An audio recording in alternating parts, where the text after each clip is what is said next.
సంహరించడం మనం చర్చించాం పూర్వ శ్లోకంలో. తర్వాత 35వ శ్లోకం. తతో మునివరః ప్రీతస్థాటకా వధతోషితః మూర్ధ్నే రామముపాఘ్రాయ ఇదం వచనమబ్రవీత్. ఈ ముని పుంగవుడు సంతృప్తి చెందాడు, అంటే విశ్వామిత్రుడు సంతృప్తి చెందాడు. తాటక సంహారంతో ఆయన ఆనందించి ఆయన రాముని యొక్క శిరస్సును ఆఘ్రాణించి ఈ విధముగా పలికాడు. 36వ శ్లోకం. ఇహాద్య రజనీం రామవసామ శుభదర్శన శ్వః ప్రభాతే గమిష్యామస్తథాశ్రమపదం మమ. ఇక్కడ ఏముంటున్నాడు చూడండి, శుభదర్శన. చూడండి, శుభదర్శనము కలిగినటువంటి ఓ రామ. శుభదర్శనము అంటే ఏమిటి అంటే మంగళప్రదమైనటువంటి రూపము కలిగిన ఓ రామ, మనం ఈరోజు రాత్రికి ఇక్కడే నివసిద్దాం. రేపు ఉదయాన్నే మనం నా యొక్క ఆశ్రమానికి వెళదాం అని చెప్పన్నాడు. అద్య రజనీం. చూడండి, రాత్రిని ఇక్కడ ఏమన్నారు, రజనీం అని చెప్పన్నారు. ఇక స్వః ప్రభాతే అంటే రేపటి ఉదయం, ప్రభాతే అంటే ఉదయాన్నే.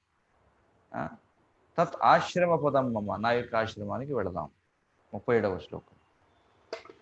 విశ్వామిత్రవచ శ్రుత్వా హృష్టో దశరథాత్మజః ఉవాస రజనీం తత్ర తాటకాయ వనే సుఖం.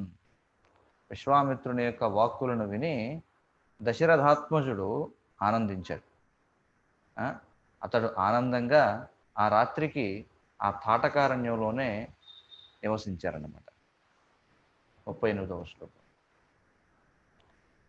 ముక్తశాపం వనం తచ్చ తస్మిన్నేవ తదాహని చంపకాశోక పున్నగా మల్లికాద్యైః సుశోభితం. ఆ రోజు ఆ క్షణం నుండే ఆ అరణ్యము ఈ శాపగ్రస్తమైనటువంటి కలతలన్నిటి నుండి కూడా విముక్తి పొందిందట. వెంటనే ఆ అరణ్యం చంపక, అశోక, ఇక పున్నాగ. పున్నాగ అంటే తెల్లని తామరలు. చూడండి, పున్నాగ అంటే తెల్లని తామరలు. మల్లిక ఇలాంటి వృక్షాలతో వెంటనే చాలా సౌందర్యవంతంగా అలరారిందట. చూడండి, వెంటనే ఎప్పుడైతే తాటక సంహరించబడిందో మనం పూర్వం చెప్పుకున్నాం ఎలాంటి వృక్షాలతో నిండి ఉంది ఆ అరణ్యం అంతా. చాలా దారుణమైనటువంటి ప్రమాదకరమైనటువంటి వృక్షాలతో నిండి ఉండేదని చెప్పుకున్నాం. కానీ ఎప్పుడైతే తాటక సంహరించబడిందో రామచంద్ర భగవానుడి చేత, వెంటనే చక్కటి చంపక, అశోక, పున్నాగ, మల్లిక ఇలాంటి వృక్షాలతో శోభించిందట. 39, 40 శ్లోకాలు.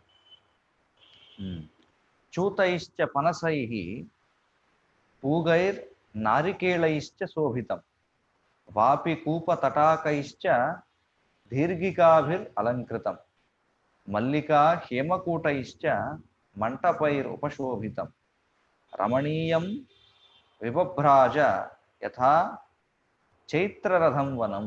చూడండి, ఇంకా ఎలా ఉంది ఆ వనం ఇక్కడ చెప్తున్నారు. చూతైహి. చూతైహి అంటే మామిడి చెట్టు. చూతైహి పనసైహి అంటే పనస చెట్లు. అలాగే పూగైహి. పూగైహి అంటే ఒక్క చెట్లు. నారికేళైహి అంటే కొబ్బరి చెట్లు. ఇవన్నిటితో చక్కగా అలంకరించబడి ఉందట. ఇంకా శోభితం వాపి కూపతటాకైహి. చూడండి, కూపతటాకైహి అంటే కూపములు అంటే చెరువులు, తటాకైహి అంటే చెరువులు, కూపైహి అంటే బావులు, సరస్సులు, ఇలాంటి వాటన్నిటి చేత అలంకృతమైందట. ఇంకా ఇంకేం మొక్కలు చెప్పారు చూడండి ఇక్కడ. దీర్ఘికాభిశ్చ అలంకృతం మల్లికా హేమకూటైశ్చ. చూడండి, ఈ మల్లె పొదల చేత అలంకరించబడింది. చూడండి, ఎలాంటి మల్లె అంటే ఇక్కడ చెప్తున్నారు, మల్లె పువ్వు కింద మనకు చూడండి, ఒక మల్లె పువ్వుని మల్లె మొగ్గ కోసామనుకోండి, కింద ఎలా ఉంటుంది, కింద ఆకుపచ్చ తొడెం ఉంటుంది కదా, కానీ అక్కడ ఉన్నటువంటి మల్లెపూలకి ఈ బంగారు వర్ణంలో తొడుగున్నటువంటి మల్లెపూలు కలిగినటువంటి మొక్కల చేత విరాజిల్లిందట. ఇంకా ఆ అరణ్యము చైత్రరథం అనేటువంటి కుబేరుని యొక్క వనంలాగా చాలా అద్భుతంగా ఉంది అని చెప్పి అంటున్నారు. చూడండి, అదవుతుంది కదా. కాబట్టి మామిడి చెట్లు, పనస చెట్లు, ఒక్క చెట్లు, నారికేళ వృక్షాలు అంటే కొబ్బరి చెట్లు వాటి చేత సౌందర్యవంతంగా అలరారింది. అలాగే బావులు, తటాకములు, సరస్సులు, చెరువులు వాటి చేత అలంకరించబడిందట. తర్వాత బంగారు తొడుగులు కలిగినటువంటి మల్లికా పొదల చేత కుబేరుని వనమైనటువంటి చైత్రరథము వలె ఉంది అని చెప్పుకుంటున్నారు. ఇక్కడ ఈ పనస అంటే మనకు తెలిసిందే, పనస చెట్టు అని చెప్పి అంటాం, పనస పండు. అయితే నిఘంటువులు అది దానిని మరొక రకమైనటువంటి పండుగ కూడా చెబుతూ ఉంటాయి. 41వ శ్లోకం. నిహత్యతాం యక్షసుతాం స రామః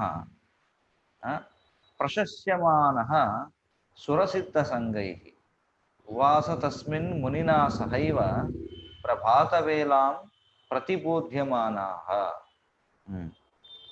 అయితే మీరు గమనించిన ఒక విషయం మనం చూడాల్సింది ఏమిటంటే, ఇక్కడ చెప్పబడినటువంటి మొక్కలన్నీ కూడా దేవతా వృక్షాలు అన్నమాట. చూడండి, అంతకుముందు కూడా మనం చూసాం బదరీ చెట్లు, ఇవన్నీ ఇలాంటివన్నీ కూడా ఉన్నాయని చెప్పన్నారు.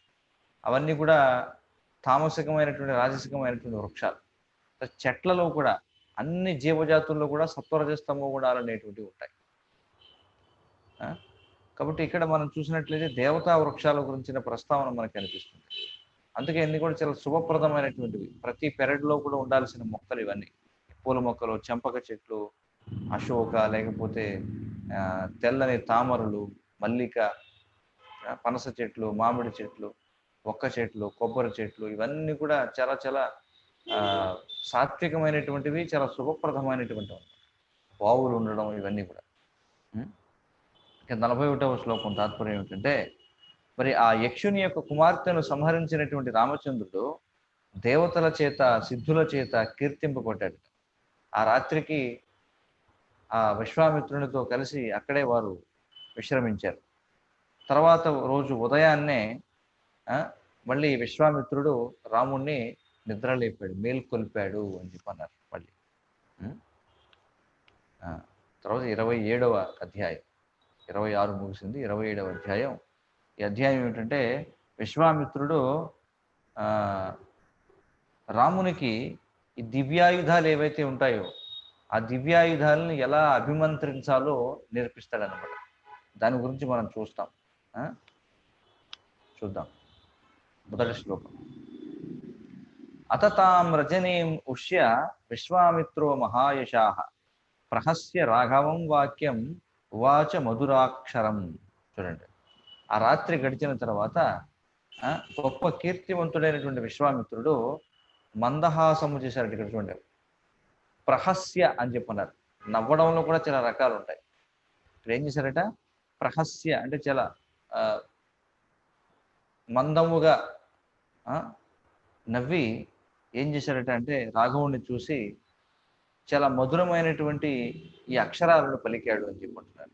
మధురాక్షరం అని చెప్పుకున్నారు. మధురమైనటువంటి అక్షరాలను పలికాడు.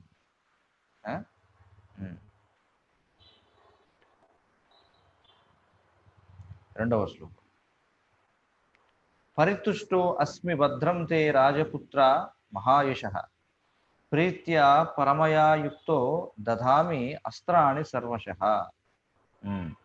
ఏమంటున్నాడు చూడండి, ఓ రాజపుత్ర, మహాయశస్సు కలిగినటువంటి ఓ రాజపుత్ర, నీకు భద్రం తే అంటే నీకు మంగళప్రదముగు గాక. నీ పట్ల ఉన్నటువంటి గొప్ప ప్రేమ వలన నేను చాలా సంతృప్తి చెందాను. చూడండి, ప్రీత్యా అని చెప్పుకుంటున్నాడు. నీ పట్ల ఉన్నటువంటి గొప్ప ప్రేమ చేత నేను నీ పట్ల సంతృప్తి చెందాను, పరమ సంతృప్తి చెందాను, పరమ ప్రీతి పొందాను.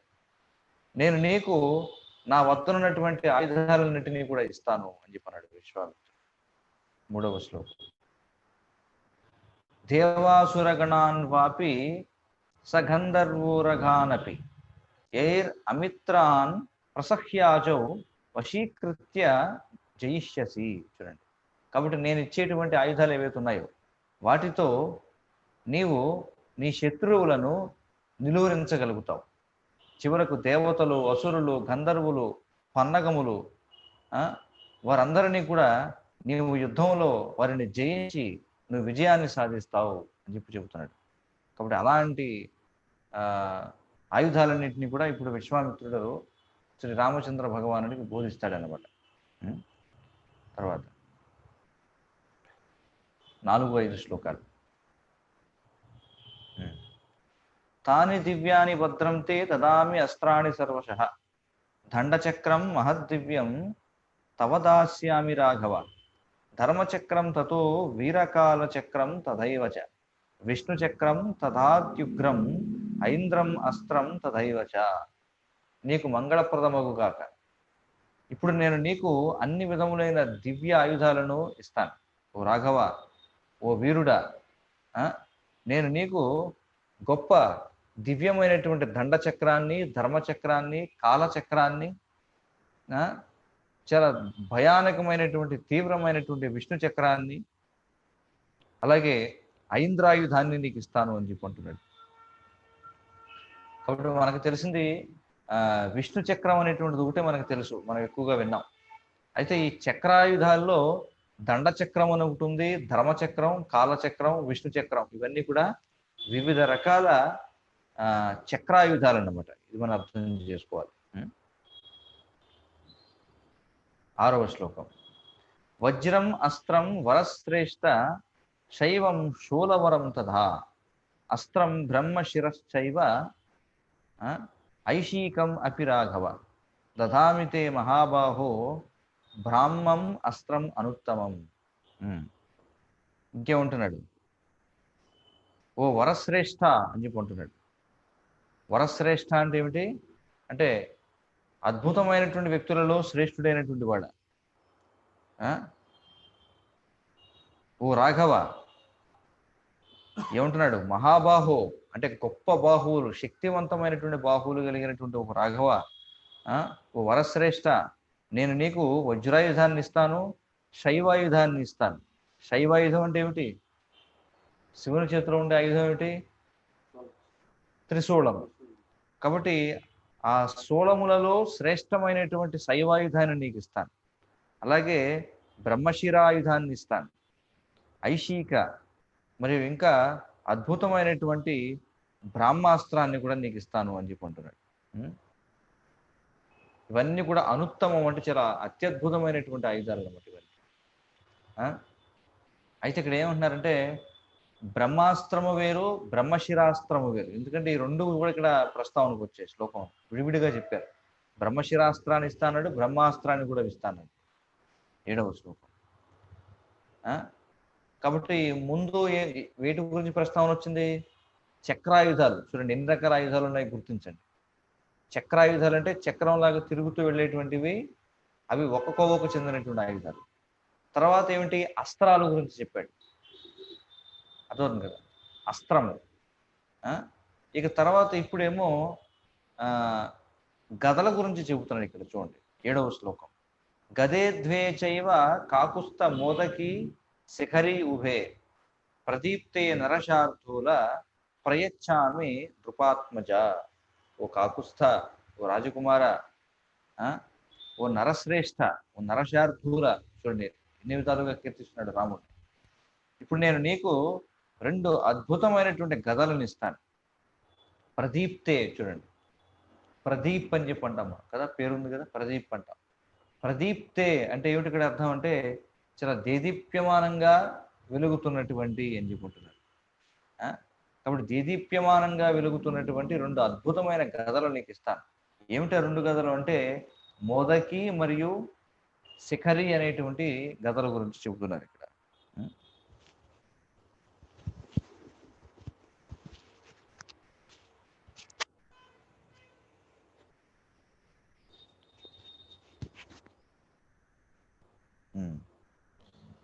ఇక్కడ నరశ్రేష్ఠ అనేటువంటిది ఒక రాజుని కానీ లేదా ఒక రాజకుమారుని కానీ సంబోధించేటప్పుడు ఉపయోగించేటువంటి గౌరవ వచనం అన్నమాట.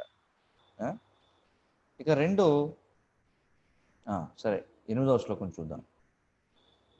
ధర్మపాశమహం రామ కాలపాశం తథైవచ పాశం వారుణమస్త్రం చ దదామ్యహం మనుత్తమం.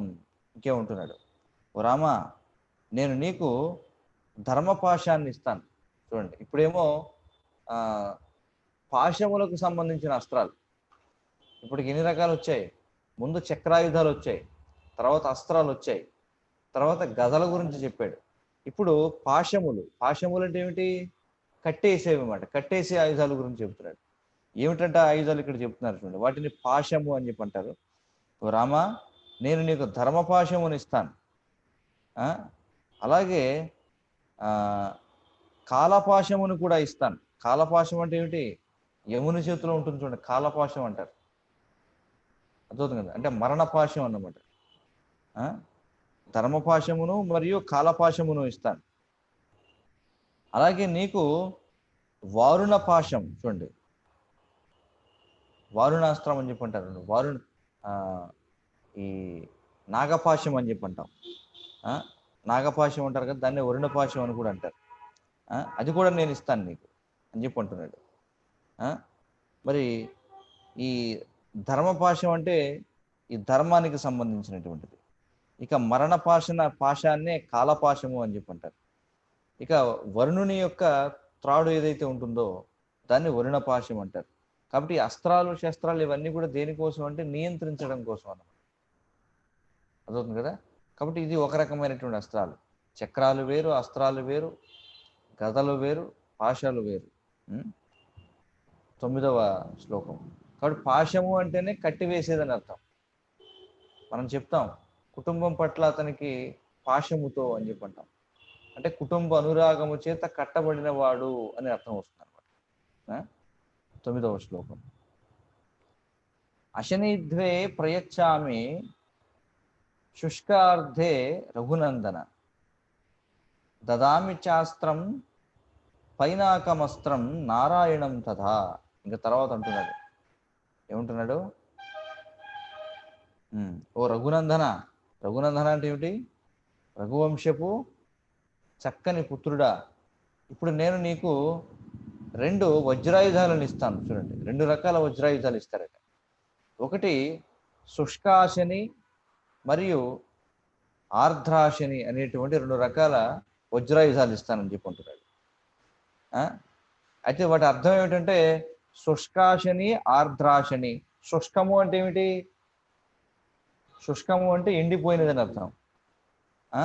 ఆర్ద్ర అంటే తడిగా ఉండేదని అర్థం. అప్పుడు 2 రకాల వజ్రాయుధాలు ఏమిటంటేనట, ఒకటేమో ఎండింపజేసేటువంటి అంటే తడి లేనటువంటి వజ్రాయుధం ఒకటట, రెండవదేమో తడిగా ఉండేటువంటి వజ్రాయుధం ఒకటట. చూడండి, అలాగే నేను నీకు పినాకి మరియు నారాయణులకు సంబంధించినటువంటి అస్త్రాలను ఇస్తాను. పైనాకం అస్త్రం అని చెప్పన్నాడు. పైనాకం. మరి పైనాకి అంటే ఎవరు? పినాకి అని కూడా అంటాం. పినాకి అంటే ఎవరి పేరు? అది శివుని యొక్క పేరు పినాకి. శివునికి ఉన్నటువంటి మరొక పేరు పినాకి అన్నమాట.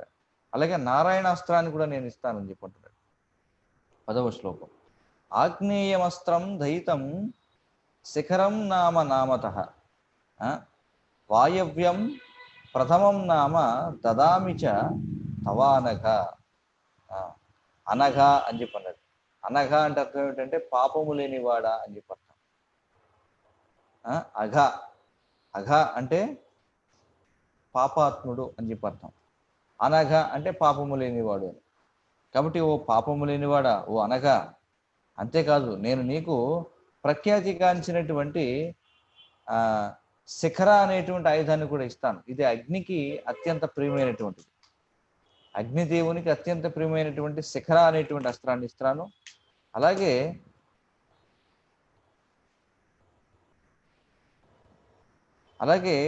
వాయుదేవుని ఆయుధమైనటువంటి ప్రథమ అస్త్రాన్ని కూడా నేను ఇస్తానని చెప్పుకుంటాడు. కాబట్టి అగ్ని యొక్క అస్త్రాన్ని, వాయువు యొక్క అస్త్రాన్ని రెండింటిని కూడా నేను నీకు ఇస్తాను. 11వ శ్లోకం. అస్త్రం హయశిరో నామ క్రౌంచం అస్త్రం తథైవచ శక్తిద్వయం చ కాకుస్థ దదామి తవ రాఘవ. ఓ కాకుస్థ అంటే ఓ రాఘవ, నేను నీకు హయశిర అనేటువంటి ఆయుధాన్ని ఇస్తాను, క్రౌంచ అనేటువంటి ఆయుధాన్ని ఇస్తాను, అలాగే 2 శక్తి ఆయుధాలను ఇస్తాను, విష్ణు శక్తి మరియు రుద్రశక్తి. చూడండి, ఈ ఆయుధాలన్నింటినీ కూడా నేను ఇస్తానని చెప్పుకుంటున్నాడు. కాబట్టి ఇవి ఎలాంటివంటే పక్షి ఆయుధాలు లాంటివి అన్నమాట. హయశిర, క్రౌంచ. క్రౌంచ పక్షి గురించి మనం వింటాం. హయశిర అంటే ఏమిటంటే గుర్రము శిరస్సు కలిగినటువంటిది అని అర్థం. అలాగే 2 శక్తి ఆయుధాలు అంటే విష్ణు శక్తి, రుద్రశక్తి రెండింటిని కూడా. 12వ శ్లోకం. కంకాలం ముసలం ఘోరం కాపాలం అత కంకణం ధారయంతి అసురాయాని దదామి ఏతాని సర్వశః. అంతేకాదు, నేను నీకు అసురుల చేత ఉపయోగించబడేటువంటి అస్త్రాలు కూడా ఇస్తాను. కేవలం దేవతలు ఉపయోగించేవి మాత్రమే కాదు, అసురుల చేత ఉపయోగించబడేటువంటి అస్త్రాలు కూడా ఇస్తాం. ఏమిటవి? కంకాళ, అలాగే భయానకమైనటువంటి ముసల, కాపాల మరియు కంకణ అనేటువంటి ఆయుధాలను ఇస్తానని చెప్పుకుంటున్నాడు. ఘోరమైనటువంటి కాపాలాస్త్రము, కంకాళాస్త్రము, ముసలాస్త్రము, కాపాలాస్త్రము, కంకణాస్త్రము ఇవన్నీ కూడా ఇస్తానని చెప్పుకుంటున్నాడు. 13వ శ్లోకం. అంటే ఇవన్నీ కూడా అసురుల యొక్క ఆయుధాలు అన్నమాట, అసురులు ఉపయోగించేటువంటి. వైద్యాధరం మహాస్త్రం చ నందనం నామ నామతః అసిరత్నం మహాబాహో దదామి ధ్రువరాత్మజ. చూడండి, అంటే ముల్లోకాల్లో ఉన్నటువంటి అన్ని అస్త్రాలను నీకు ఇస్తున్నాను. చూడండి, ఏ లోకాల్లో ఎవరెవరు ఏ అస్త్రాలు పడతారు. నారాయణుడి యొక్క అస్త్రం ఇచ్చేశాడు, రుద్రుడు వాడే అస్త్రాలు ఇచ్చాడు, బ్రహ్మదేవుడు వాడే అస్త్రాలు ఇచ్చాడు, అగ్నిదేవుని అస్త్రాలు ఇచ్చాడు, ఇంద్రుని యొక్క అస్త్రాలు ఇచ్చాడు, వరుణుని యొక్క అస్త్రాలు ఇచ్చాడు. ఇక అసురులు వాడే అస్త్రాలు ఇస్తున్నాడు. అలాగే ఇప్పుడు ఇంకా విద్యాధరులు వాడేటువంటి అస్త్రాలు కూడా ఇస్తున్నాడు అనమాట. ఇక్కడ చెప్తున్నారు, ఓ మహాబాహో, ఓ రాఘవ, నేను నీకు అత్యంత ప్రఖ్యాతిగాంచినటువంటి మహాస్త్రం ఏమిటది? నందన, అలాగే నందన అనేటువంటి ఆయుధాన్ని కూడా నీకు ఇస్తున్నాను అని చెప్పుకుంటున్నాడు. అది ఏమిటట అంటే నందన అనేటువంటిది ఖడ్గములలో శ్రేష్టమైనటువంటిది. ఏమంటారు చూడండి, మహాస్త్రం చ వైద్యాధరం మహాస్త్రం చ నందనం నామ నామతః అసిరత్నం మహాబాహు. అది ఎలా ఉంటుందట అంటే అది ఈ విద్యాధరులు వాడేటువంటి అస్త్రాలలో గొప్ప రత్నము వంటిది అని చెప్పుకుంటున్నారు. అంటే ఖడ్గాలలో రత్నము వంటిది, శ్రేష్టమైనటువంటి అస్త్రము అని చెప్పుకుంటున్నారు. దాని పేరేమిటి? నందన. నందన అనేటువంటి ఖడ్గాన్ని కూడా నేను ఇస్తానని చెప్పుకుంటున్నాను. కాబట్టి ఇది ఈ నందన అనేటువంటిది విద్యాధరులు వాడేటువంటి ఖడ్గం అన్నమాట. ఇప్పుడు ఖడ్గాల్లోకి వచ్చారు చూడండి.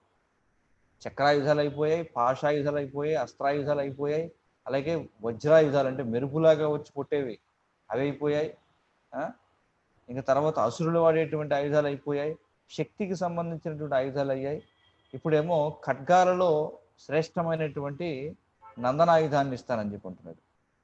14-15 శ్లోకాలు. గాంధర్వం అస్త్రం దహితం మానవం నామ నామతః ప్రశ్వాపన ప్రశమనే దద్మి శౌరం చ రాఘవ దర్పణం శోషణం చైవ సంతాపన విలాపనే మదనం చైవ దుర్దర్శం కందర్పదయితం తథా. ఇంకా చూడండి, ఇంకెలాంటి ఆయుధాలు ఇస్తానంటున్నాడు.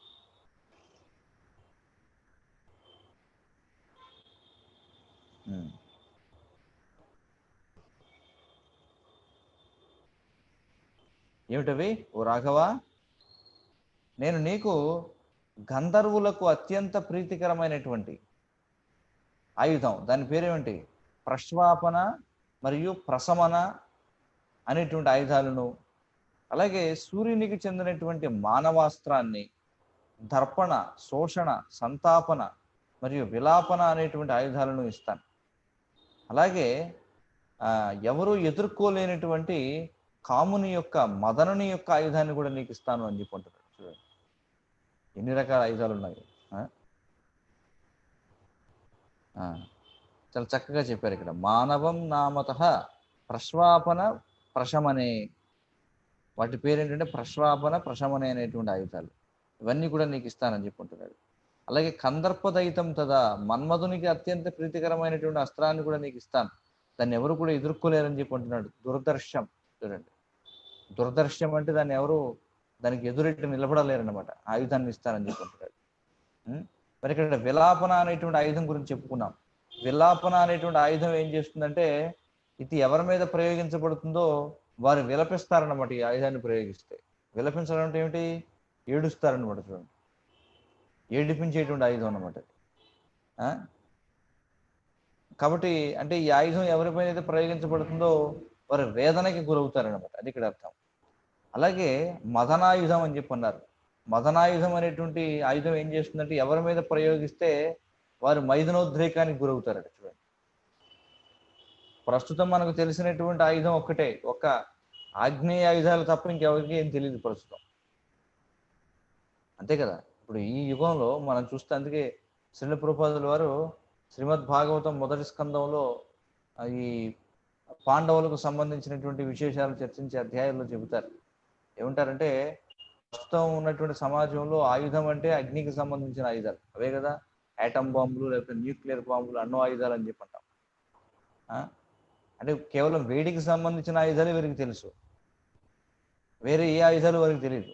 కానీ శాస్త్రాల్లో మనం చూస్తే అన్ని రకాల ఆయుధాలు ఉన్నాయి, అన్ని రకాల పదార్థాలకు సంబంధించినటువంటి ఆయుధాలు మనం చూడొచ్చు.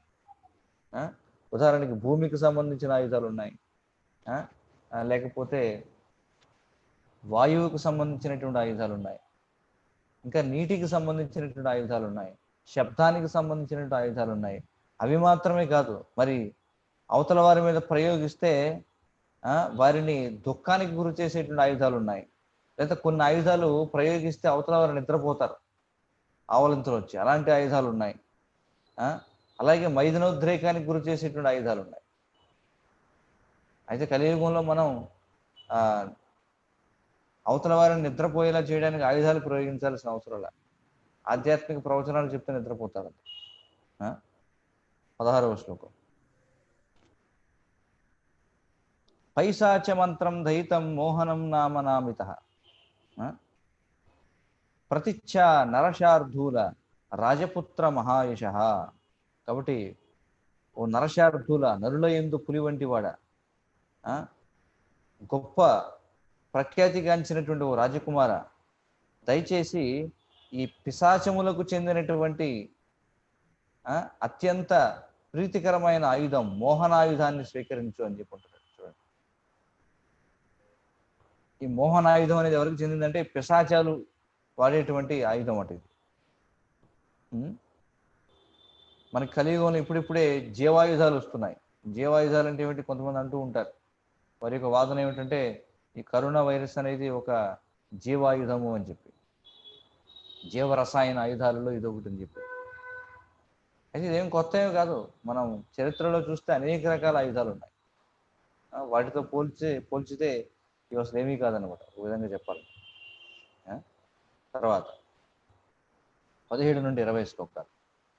తామసం నరశార్ధూల సౌమనం చ మహాబల సంవర్తం చైవ దుర్దర్శం మౌసలం నామ నామతః సత్యం అస్త్రం మహాబాహో తథా మాయాధరం పరం ఘోరం తేజ ప్రభం నామ పరతేజో అపకర్షణం సౌమ్యాస్త్రం శిశిరం నామ త్వాస్త్రం అస్త్రం సుకామధం దారుణం చ భగస్యాపి సీతేషుం అతమానవం ఏతాన్నామ మహాబాహో కామరూపన్ మహాబలాన్ గ్రహాణ పరమోదారాన్ క్షిప్రం ఏవ నృపాత్మజ.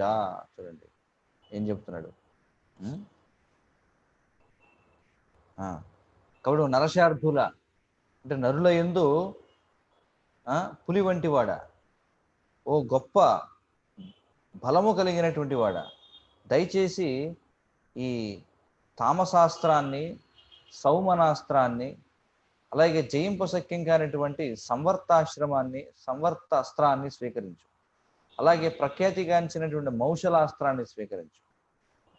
ఓ మహాబాహో, దయచేసి ఈ సత్యాయుధాన్ని, అలాగే మాయాధరాయుధాయిని, దారుణమైనటువంటి ఆయుధంగా పేరుగాంచిన తేజఃప్రభాస్త్రాన్ని. ఏమిటట ఈ తేజఃప్రభాస్త్రము అంటే, వ్యతిరేకులు ఎవరైతే ఉన్నారో ప్రతిపక్షం వారి యొక్క శక్తిని అంతటిని కూడా నాశనం చేస్తుందట. అలాగే చంద్రుని యొక్క అస్త్రమైనటువంటి శిశిర అనేటువంటి అస్త్రాన్ని కూడా స్వీకరించు. చూడండి, చంద్రుని యొక్క అస్త్రం అట ఇది, శిశిరాస్త్రం. అలాగే త్వష్టాయుధాన్ని స్వీకరించు. ఈ త్వష్టాయుధం ఏం చేస్తుందట? వ్యక్తి యొక్క కోరికలన్నింటినీ కూడా తీర్చుతుందట. అలాగే భగునికి చెందినటువంటి దారుణాస్త్రాన్ని, అలాగే సీతేశు మానవాయుధాన్ని స్వీకరించు. గొప్ప బాహువులు కలిగినటువంటి రాజకుమార, ఈ తీవ్రమైనటువంటి శక్తి కలిగిన గొప్ప ఆయుధాలను అన్నింటినీ కూడా వెంటనే స్వీకరించు. ఈ ఆయుధాలన్నీ కూడా కామరూపిణ అని చెప్పుకుంటున్నారు. అంటే వాటికి నచ్చినటువంటి, అవి కోరుకున్నటువంటి రూపాలు స్వీకరించగలవాటి ఈ ఆయుధాలు కూడా. చూడండి, అసలు ఎంత ఉన్నతమైనటువంటి ఆయుధాలు మీరు ఒకసారి ఊహించుకోండి. కాబట్టి మౌసలాస్త్రము వేరు, ముసలాస్త్రము వేరు, రెండు రకాలు ఉన్నాయి. ముసలాస్త్రము, మౌసలాస్త్రం. 21వ శ్లోకం. స్థితస్తు ప్రాన్ముఖో భూత్వా శుచిర్ మునివరస్తథా దదౌ రామాయ సుప్రీతో మంత్రగ్రామం అనుత్తమం.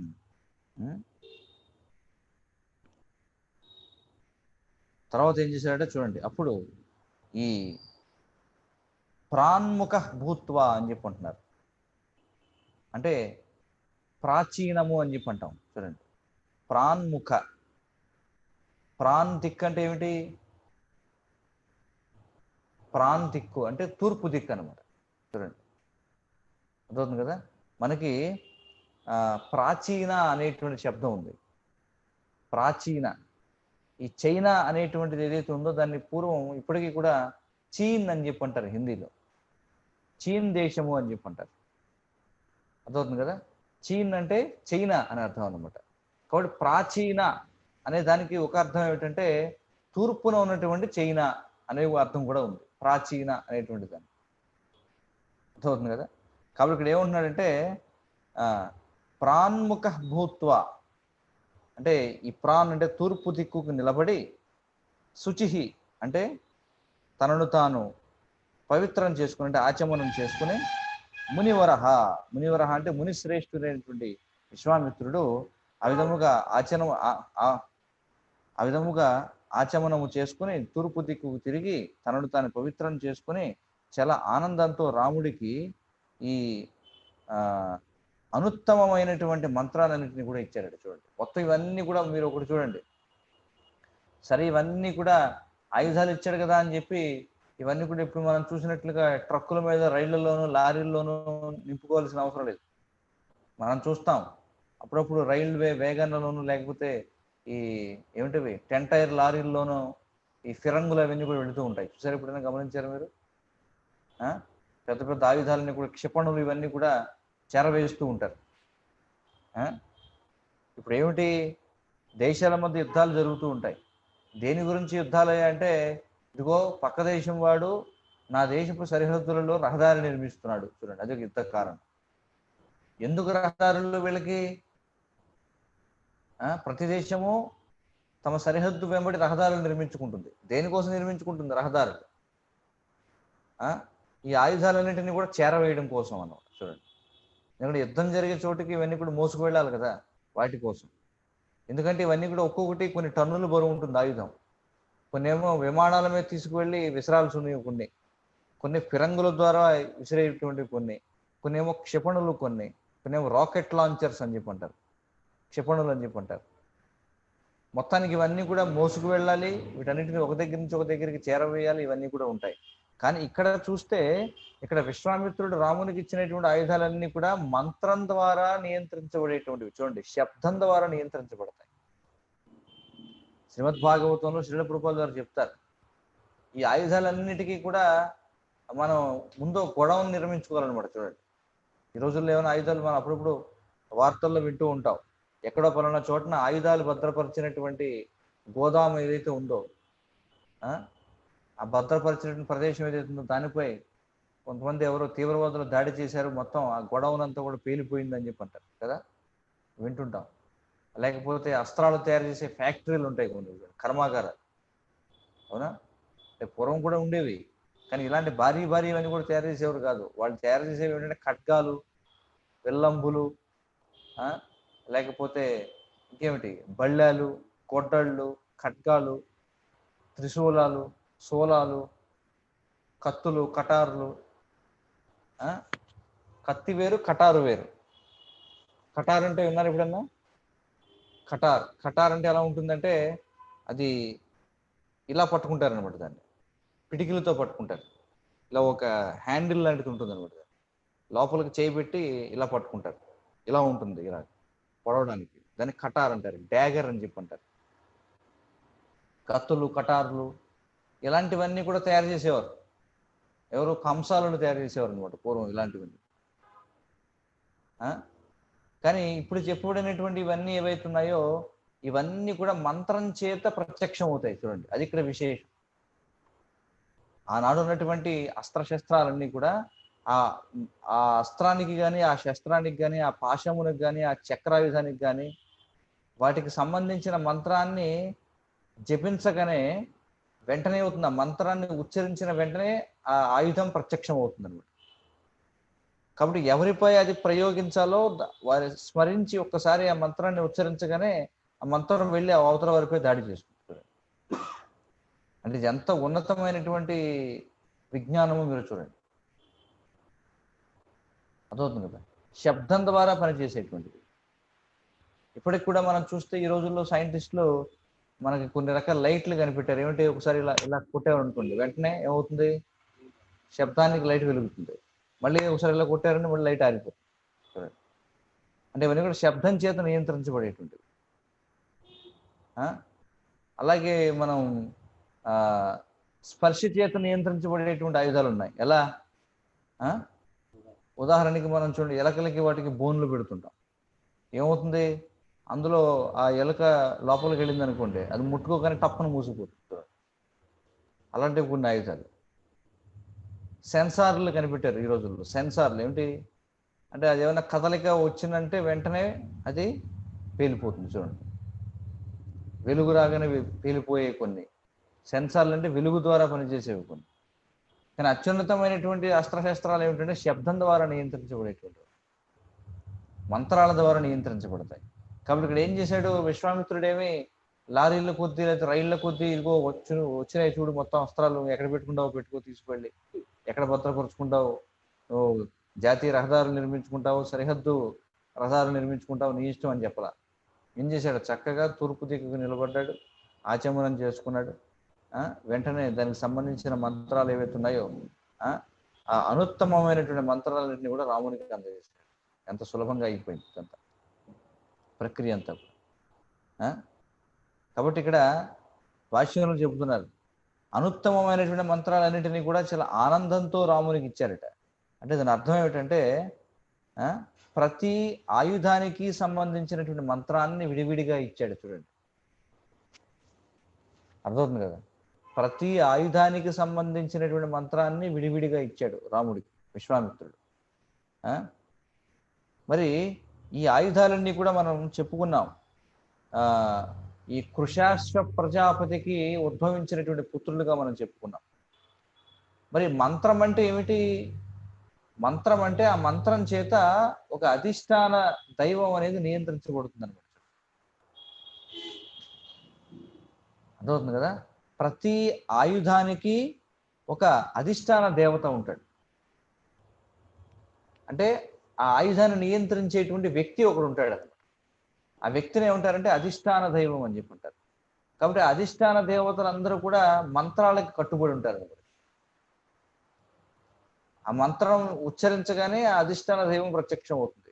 ప్రత్యక్షమై చెప్పండి ఏమిటి ఆజ్ఞ, ఎవరిపై నన్ను దాడి చేయమంటారు, ఏమిటి చెప్పండి అనగానే వెంటనే వాళ్ళ యొక్క నిర్దేశాన్ని బట్టి అవి ప్రయోగించబడుతూ ఉంటాయి. అర్థమవుతుంది కదా. కాబట్టి ఈ అధిష్టాన దేవతలు ఎవరైతే ఉన్నారో, ఈ దివ్యాయుధాలకు సంబంధించిన అధిష్టాన దేవతలు ఎవరైతే ఉన్నారో వారందరూ కూడా కృషాశ్వ ప్రజాపతి యొక్క సంతానం అన్నమాట. ఇది మనం చర్చించుకున్నాం పూర్వం విశ్వామిత్రుని యొక్క వైభవాన్ని గురించి చెప్పినప్పుడు. చూడండి ఎంత విశేషమో ఇది. ఒక ప్రజాపతి యొక్క సంతానం అట ఈ ఆయుధాలందరూ కూడా. చూడండి ఆయుధాలు కూడా సంతానం, అలాగే వాహనాలు కూడా సంతానమే. వాహనాలు కూడా సంతానమే. చూడండి ఒక్కొక్కరికి ఒక్కొక్క వాహనం ఉంది. మరి వాహనాలన్నీ కూడా ఇప్పటిలాగా యంత్రాలతో తయారు చేయబడ్డ వాహనాలా? కాదు. పక్షి వాహనం, నెమలి వాహనం, గరుడ వాహనం, ఇలా ఒక్కొక్కరికి ఒక్కొక్క వాహనం. మూషిక వాహనం, నంది వాహనం, పులి వాహనం. అవునా? ఇవన్నీ ఆయుధాలు ఉన్నాయా లేదా? ఇంద్రునికి ఒక విధమైనటువంటి వాహనం, యమధర్మరాజుకి ఒక విధమైనటువంటి ఆ వాహనం. మరి ఈ వాహనాలు కూడా జీవులే మనం చూస్తే. కాబట్టి చాలా అద్భుతమైనటువంటి విజ్ఞానం అన్నమాట. 22వ శ్లోకం. సర్వ సంగ్రహణం ఏషాం దైవతైరపి దుర్లభం తాని అస్త్రాణి తథా విప్రో రాఘవాయ న్యవేదయత్. ఈ బ్రాహ్మణుడైనటువంటి విశ్వామిత్రుడు ఈ ఆయుధాలన్నింటినీ కూడా రాఘవునికి అప్పచెప్పాడట. మరి ఇన్ని ఆయుధాలు దేవతలు కూడా సేకరించలేరట. చూడండి అన్ని ఆయుధాలను సేకరించాడు విశ్వామిత్రుడు. చూడండి అందుకే మరి వశిష్ఠుడు విశ్వామిత్రుని యొక్క వైభవం గురించి చెప్పినప్పుడు చెప్పాడు, పూర్వము ఎవరు కని విని ఎరగనవి, భవిష్యత్తులో కూడా ఎవరు కూడా సేకరించలేనివి, ప్రస్తుతం కూడా ఎవరు కలిగి లేనటువంటి ఆయుధాలన్నీ కూడా విశ్వామిత్రుడి దగ్గర ఉన్నాయి. అందుచేత ఇక్కడ ఏం చెప్పారు? ఎవ్వరు కూడా అన్ని ఆయుధాలను సేకరించలేరు. కాబట్టి ఇక్కడ చెప్పిన ఏదైతే జాబితా ఏదైతే ఉందో, ఆయుధాల జాబితా ఏదైతే ఉందో, ఆ ఆయుధాల జాబితాలో ఒకటో లేదా రెండో లేకపోతే మరికొన్ని సేకరించగలరేమో కానీ ఇక్కడ చెప్పిన ఆయుధాలన్నిటినీ ఒకే వ్యక్తి సేకరించడం అనేది సాధ్యం కదా. 23వ శ్లోకం. జపతస్తు మునేస్తస్య విశ్వామిత్రస్య ధీమతః ఉపతష్టుర్ మహార్హాని సర్వాణి అస్త్రాణి రాఘవం. చూడండి ఇప్పుడైతే ఈ ధీమతుడైనటువంటి, చూడండి గొప్ప తెలివైనటువంటి విశ్వామిత్రుడు ఆయా దివ్యాయుధాలకు సంబంధించినటువంటి మంత్రాలను ఉచ్చరించాడో ఆ గొప్ప విలువైనటువంటి ఆయుధాలన్నీ కూడా రాఘవుని ముందు ప్రత్యక్షమయ్యాయట, రాఘవునికి సేవ చేయడం కోసం. చూడండి మనకు చిన్నతనంలో చెబుతారు ఏమిటది, అల్లావుద్దీన్ అద్భుత దీపం అని చెప్పి. అవునా? చిన్నప్పుడు చెప్పేవారు కదా కథల్లో. అవన్నీ కూడా ఏవో కట్టుకథలు లాంటివి, కానీ ఆ కట్టుకథలు కూడా వాస్తవానికి వాస్తవ కథల యొక్క ఉదాహరణగానే మనం చెప్పుకోవాలన్నమాట. వాటి నుంచి ఉద్భవించినవి అవి కూడా. ఏమవుతుంది, అందులోంచి ఒక భూతం బయటకు వస్తుంది, జీని. అవునా? ఈ అద్భుత దీపం నుంచి ఏమవుతుంది, ఒక జీని బయటకు వచ్చి అయ్యా మీకు ఏ విధంగా సేవ చేయమంటారని అడుగుతున్నాను. కాబట్టి అద్భుత దీపం ఎవరి దగ్గర ఉంటే వారికి సేవ చేస్తుంది. అట్లా ఇక్కడ ఇప్పుడైతే విశ్వామిత్రుడు మొత్తం ఈ మంత్రాలన్నింటినీ కూడా రామచంద్రునికి ఇచ్చాడో, ఒక్కసారిగా ఈ ఆయుధాలన్నీ కూడా, అంటే ఈ ఆయుధాల యొక్క అధిష్టాన దేవతలందరూ కూడా ఒక్కసారి రాఘవుని ముందు ప్రత్యక్షమై అయ్యా మీకు మిమ్మల్ని ఏ విధంగా సేవించమంటారు అని చెప్పి అడిగారట ఎవరంతా కూడా. చూడండి కాబట్టి ప్రతి ఆయుధానికి సంబంధించినటువంటి మంత్రాన్ని ఇచ్చిన తరువాత విశ్వామిత్రుడు ఈ మంత్రాలకు సంబంధించినటువంటి అధిష్టాన దేవతలు ఎవరైతే ఉంటారో వారందరూ కూడా రాముని యొక్క సేవకులుగా మారాలని కోరుకున్నాడు.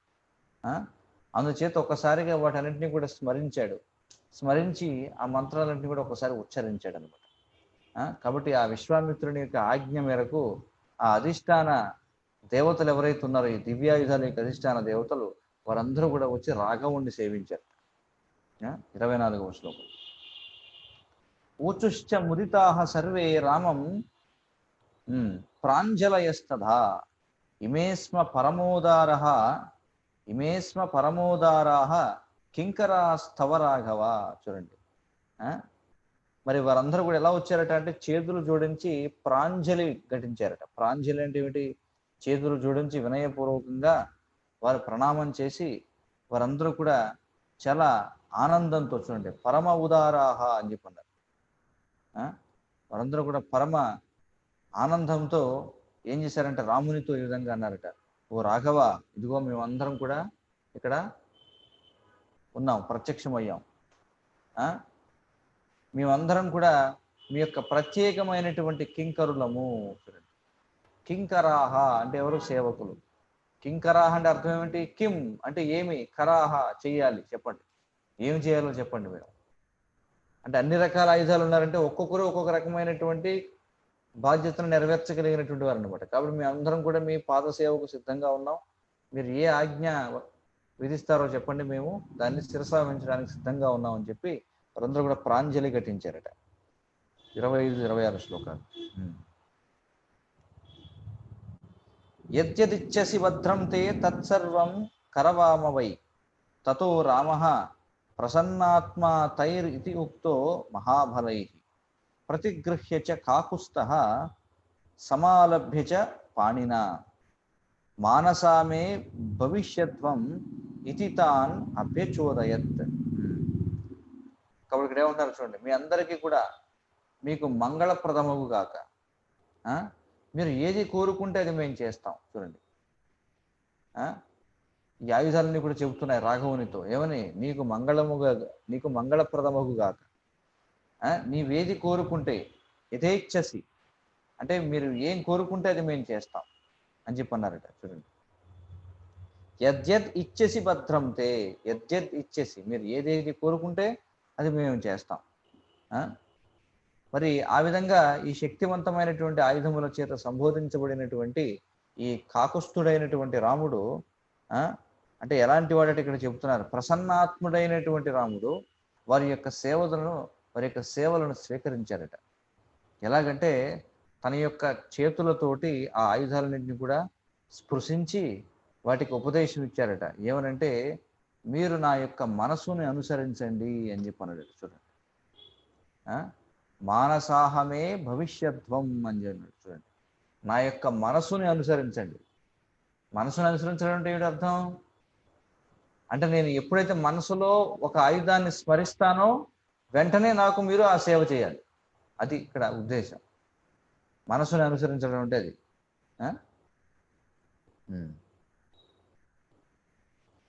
మరి ఇక్కడ చూడండి, ఇక్కడ భాష్యం చెబుతున్నారు, మనసుని అనుసరించడం అంటే ఎప్పుడైతే నేను మీ గురించి ఆలోచిస్తానో వెంటనే మీరు ప్రత్యక్షం కండి. ఇక్కడ గమనించాల్సిన విషయం ఏమిటంటే, శ్రీల ప్రభుపాదుల వారు భగవద్గీతలో 3వ అధ్యాయం 22వ శ్లోకానికి ఇచ్చిన భాష్యంలో ప్రభుపాదుల వారు ప్రస్తావిస్తారనమాట. ఏమంటారంటే, ఈ దేవతలందరూ కూడా వాస్తవానికి భగవంతుని యొక్క నియంత్రణలో ఉంటారు అని చెప్పి చెప్తారు. దీనికి సంబంధంగా ఆయన శ్వేతాశ్వతర ఉపనిషత్తుని ప్రస్తావిస్తారు. శ్వేతాశ్వతర ఉపనిషత్తులో 6.7వ శ్లోకం ఏమిటంటే, తమీశ్వరాణం పరమం మహేశ్వరం తం దేవతానాం పరమం చ దైవతం పతిం పతీనాం పరమం పరస్తాద్ విధామదేవం భువనేశమీఢ్యం. చూడండి, ప్రభుపాదుల వారు ఆ శ్లోకాన్ని ఈ విధంగా వివరిస్తారు. ఏమంటారంటే, పూర్ణ పురుషోత్తమ భగవానుడు పరమేశ్వరుడు అంటే ఈశ్వరులకే ఈశ్వరుడు. అంటే ఆయన ఈ లోకనాయకులు ఎవరైతే ఉన్నారో ఈ లోకనాయకులందరికీ కూడా నాయకుడు అన్నమాట. ఈశ్వరులు అంటే ఎవరు? లోకపాలకులు. లోకపాలకులు అంటే దేవతలు. ఈ ముల్లోకాలను పాలించేటువంటి దేవతలు ఎవరైతే ఉన్నారో వారిని కూడా పాలించేవాడు ఎవరు అంటే కృష్ణుడు. ఈశ్వర పరమ కృష్ణ అని చెప్పన్నాం. ప్రతి ఒక్కరు కూడా ఆయన నియంత్రణలో ఉన్నటువంటి వారే, సకల దేవతలు కూడా.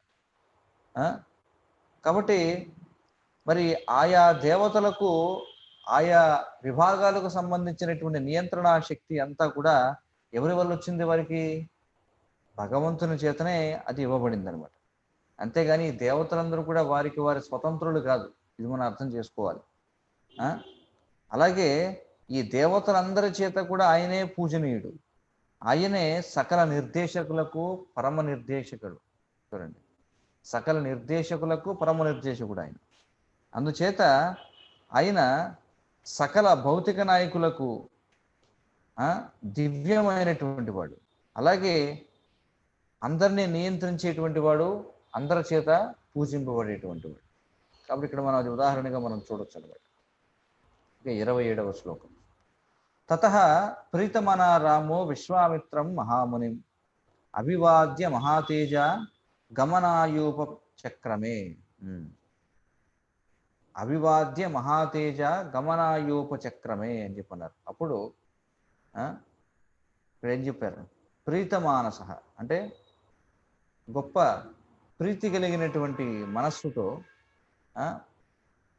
మహాబాహువులు కలిగినటువంటి మహా తేజస్సు కలిగినటువంటి రామచంద్రుడు విశ్వామిత్రునికి తన యొక్క వినయపూర్వకమైనటువంటి ప్రణామాలను అర్పించాడు. అప్పుడు ఇక విశ్వామిత్రుడు అక్కడ నుండి బయలుదేరడానికి సిద్ధమయ్యాడు. దీనితో మనకు 27వ అధ్యాయం. ఈ అధ్యాయం యొక్క పేరేమిటి? విశ్వామిత్రుడు దివ్యమైనటువంటి ఆయుధాలన్నింటినీ కూడా హాజరుపరిచి వాటిని ఎలా ఉపయోగించాలో రాముడికి బోధించడం అనేటువంటి అధ్యాయాన్ని మనం చూసాం. తర్వాత 28వ అధ్యాయం. 28వ అధ్యాయం ఏమిటంటే విశ్వామిత్రుడు ఈ దివ్యాయుధాల యొక్క ఉపసంహారం గురించి రాముడికి తెలియజేస్తాడు. ప్రయోగించడం ఎంత ముఖ్యమో ఉపసంహరించడం కూడా అంతే ముఖ్యం. రెండు తెలిసి ఉండాలి. మరి ఇప్పుడున్నటువంటి ఆధునిక ఆయుధాలు ఏవైతే ఉన్నాయో వాటిని ప్రయోగించడమే తెలుసు, కానీ ఉపసంహరించడం తెలిసే ఎవరికైనా? ఒకసారి అణ్వాయుధాన్ని ప్రయోగించారనుకోండి, అణ్వాయుధాన్ని ప్రయోగించిన తర్వాత తప్పుగా ప్రయోగించినట్లయితే వెనక్కి తీసుకోవడం కుదురుతుందా? లేదు, కుదురుతుంది కదా. మనకి హిరోషిమా, నాగసాకి ఈ రెండు జపాన్ నగరాలపై అమెరికా వాళ్ళు ఏం చేశారు? అణ్వాయుధాలు విసిరారు. అసలు విసిరాల్సిన దాని మీద కాకుండా ముందు వేరే దాని మీద విసిరి నాలిక ఖర్చుకున్నారు. అయ్యో అది కాదే మర్చిపోయామే, తూచ్ దాని మీద కాదు విసిరాల్సింది, ఇంకో దేని మీద విసిరాలి. ఏమిటి తూచ్? అప్పటికే చాలా మంది తెచ్చారు అక్కడ. అర్థమవుతుంది కదా. ఇప్పుడు ఈ రోజులో చూస్తుంటాం, ఒక ఆయుధాన్ని విసిరారంటే అది వెళ్ళి ఎవరిని చంపాలో వాడిని కాకుండా చుట్టూ ఉన్నటువంటి గ్రామాలని, లేకపోతే అమాయకమైనటువంటి పశువుల్ని, ఏ పాపం తెలియనటువంటి వారిని అందరూ కూడా సంహరిస్తారు. కానీ పూర్వం ఆయుధాలు అలా కాదు. ఒక ఆయుధం ప్రయోగించారంటే ఎవరిని లక్ష్యంగా చేసుకుని ప్రయోగించారో వారినే అది నాశనం చేసేదాన్ని. ఒకవేళ ప్రయోగించిన తర్వాత ఆగు అంటే అక్కడ ఆగిపోతుంది అంతే, మళ్ళీ ఉపసంహరించుకోవచ్చు వాటిని. మరి ఎంత అద్భుతమైన విజ్ఞానం మీరు చూడండి. కాబట్టి ఈ సారాంశం ఏమిటంటే ఈ అధ్యాయంలో విశ్వామిత్రుడు రామచంద్రునికి ఇప్పుడు ముందు అధ్యాయంలో మనం చర్చించుకునేటువంటి దివ్యాయుధాలు ఏవైతే ఉన్నాయో వాటన్నింటిని ఎలా ఉపసంహరించాలో ఆయన తెలియజేస్తాడు. ముందు అధ్యాయంలో ఎలా ఉపయోగించాలో చెప్పాడు, ఎలా హాజరుపరచాలో చెప్పాడు. ఆ మంత్రాన్ని స్మరించిన వెంటనే ఎలా హాజరవుతాయి, వాటిని ఇప్పుడు ఎలా ఉపసంహరించుకోవాలి. తర్వాత విశ్వామిత్రుడు ఎప్పుడైతే విశ్వామిత్రుడు, రాముడు, లక్ష్మణుడు ఈ తాటకారణ్యం నుండి బయటకు వస్తారో అప్పుడు వాళ్ళు సిద్ధాశ్రమాన్ని ఆశ్రయిస్తారనమాట. రాముడు అప్పుడు విశ్వామిత్రుడి నుండి ఆ ఆశ్రమం గురించినటువంటి వివరాలను అడుగుతాడు. దానితో మనకి 28వ అధ్యాయం అనేది ప్రారంభమవుతుంది. కాబట్టి మనం రేపటి రోజున పూర్ణ పురుషోత్తమ భగవానుని యొక్క అనుమతి ఉన్నట్లయితే ఈ 28వ అధ్యాయం నుండి మళ్ళీ మన యొక్క చర్చను ప్రారంభిస్తాం. ఇప్పటివరకు చర్చించినటువంటి విషయాల్లో ఏమన్నా ఎవరికైనా ప్రశ్నలు ఉన్నట్లయితే అడగవచ్చు.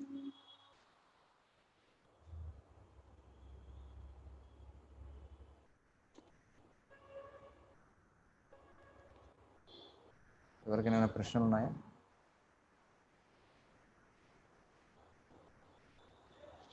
సరే, మళ్ళీ రేపు ఉదయం 8 గంటలకు మనకు ఆధ్యాత్మిక చర్చలో మనం అందరం కూడా సమావేశం అవుదాం.